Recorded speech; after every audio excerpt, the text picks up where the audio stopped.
Welcome to Cryptonomics. I'm just sitting here in a park in London, and I was thinking about this article written by Nouriel Roubini the other day, the economist and professor at New York University, Stern School of Business, and about how the same old propaganda just keeps running. I just wanted to go through the article that he wrote and point out how he uses a few logical fallacies and tries to muddy the waters a bit to show you how to pierce through that propaganda for yourself. Thank you so much for all those people sharing this video. Let's get into it.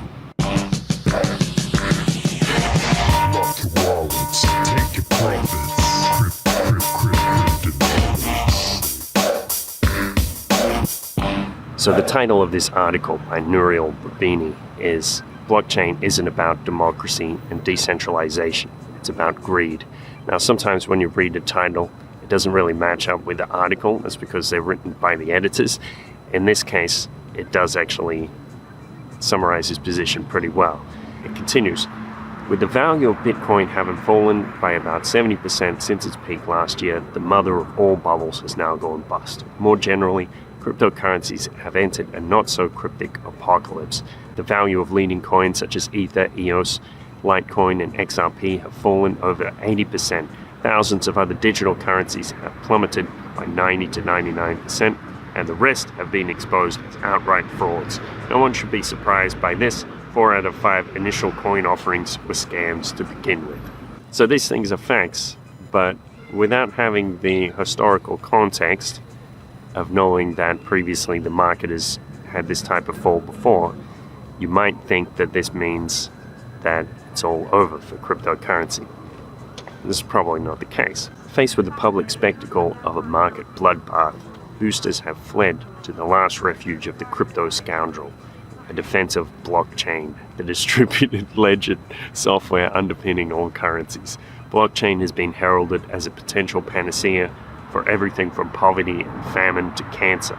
In fact, it is the most overhyped and least useful technology in human history. This is one of those passages that's going to go down in history, similar to how Krugman said that the internet was going to have little more effect on the economy than the fax machine. In practice, blockchain is nothing more than a glorified spreadsheet, but it has also become the byword for a libertarian ideology that treats all governments, central banks, traditional financial institutions, and real-world currencies as evil concentrations of power and must be destroyed.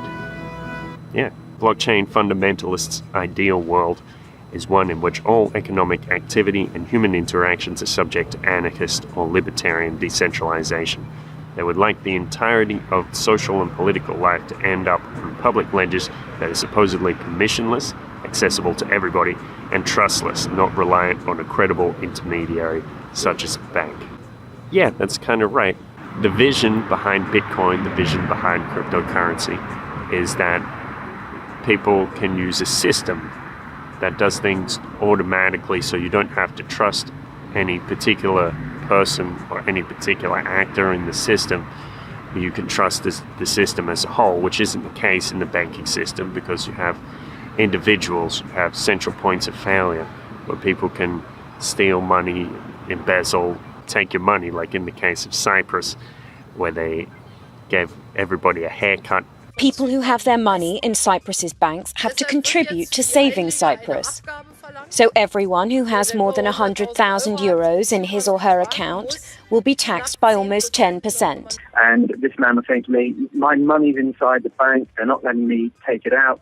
It's outrageous. Yet far from ushering in a utopia, blockchain has given rise to a familiar form of economic hell. A few self-serving white men. There are hardly any women or minorities in the blockchain universe, pretending to be messiahs for the world's impoverished, marginalized, and unbanked masses, claim to have created billions of dollars of wealth out of nothing. So this is like a trendy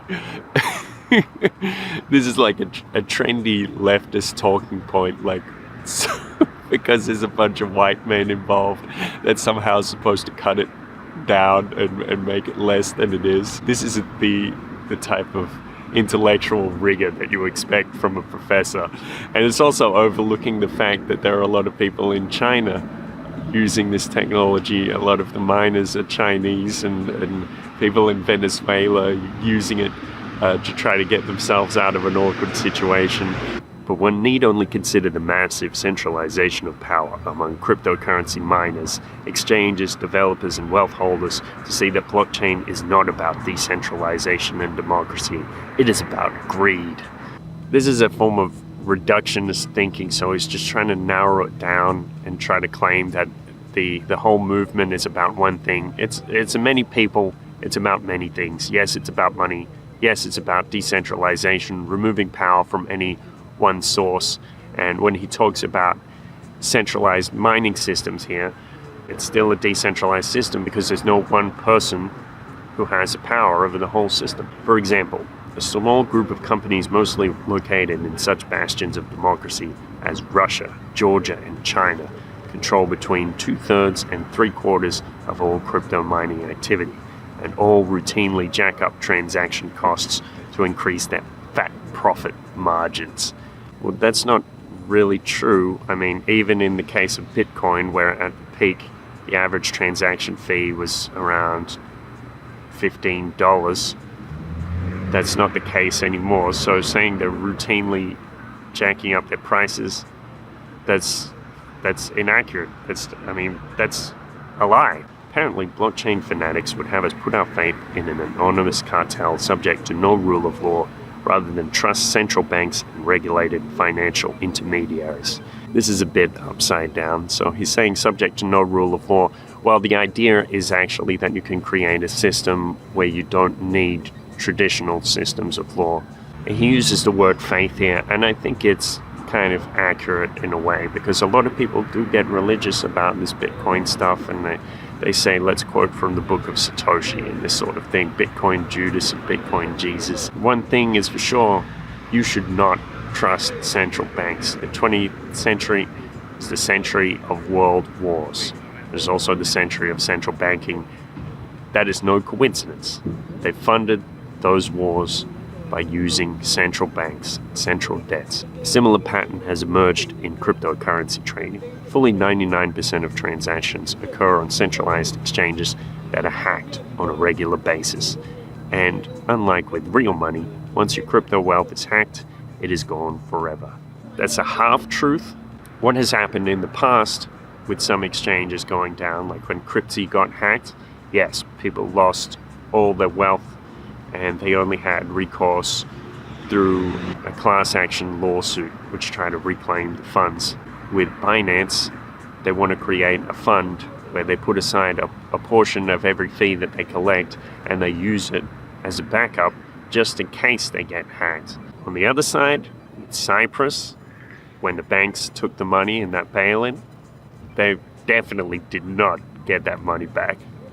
So, okay, don't trust crypto, don't trust exchanges, don't trust your banks either. Lastly, wealth in the crypto universe is even more concentrated than it is in North Korea, whereas a Gini coefficient of 1.0 means that a single person controls 100% of the country's wealth or income. North Korea scores 0.86. The rather unequal United States scores 0.41, and Bitcoin scores an astonishing 0.88. So this is a clever statistical lie. As you've heard, there are three kinds of lies: lies, damned lies, and statistics. And this is one of those. So the thing is, he's comparing countries which have been established for a long time to not even to an entire market, but comparing it to one coin in a market. As should be clear, the claim of decentralization is a myth propagated by the pseudo-billionaires who control this pseudo-industry.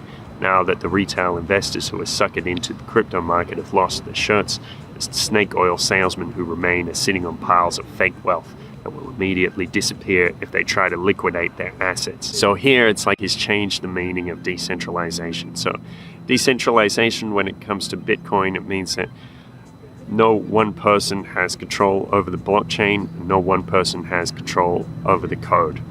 But he's changed it around to make it seem like it was all about the wealth. which nobody ever made that claim. And then he's also talking about this fake wealth which would disappear if people try to cash out. That's true. That's also true of the stock market. So if someone wants to argue that the stock market is fake wealth, I guess they can make that case. Moreover, in cases where distributed ledger technologies, so-called enterprise DLT, are actually being used, they have nothing to do with blockchain. They are private, centralized, and recorded on just a few controlled ledgers that require permission for access, which is granted to qualified individuals. And perhaps most important, they are based on trusted authorities that have established their credibility over time. All of which is to say, these are blockchains in name only. What he doesn't realize is that blockchains are giving rise to new forms of organizations, decentralized autonomous organizations like Dash, where the money comes from within the system and pays the employees and other people contracted to it. It is telling that all decentralized blockchains end up being centralized permissioned database when they are actually put into use. As such, blockchain has not even improved upon the standard electronic spreadsheet, which was invented in 1979. You can't use a standard electronic spreadsheet to send money across the world for a few cents. You can't. So it is no surprise that whenever blockchain has been piloted in a traditional setting, it has either been thrown in the trash bin or turned into a private permissioned database that is nothing more than an Excel spreadsheet or a database with a misleading name. Yes, well, of course, these traditional systems don't have a use for it. Just like if you were to tie a horse to a motor car, it wouldn't be very efficient. Of course, they don't have a use for it. It's not for them. So one thing I think is really important, and I've mentioned before, about having an open mind. With a lot of intelligent people, the tendency is to criticize something that's new. You look at something and you try to break it down and look for its flaws. I think it's really important as a human being and as an investor and many other things to look at the value in something first. Because if you go around breaking down things and looking at their flaws, you're going to end up with a miserable existence, and you're going to miss a lot of opportunities for happiness and connection and even wealth. So that's what I have to say about that. Thank you so much for listening. Remember to share this, and remember to stay cool, take care of yourself, and be grateful.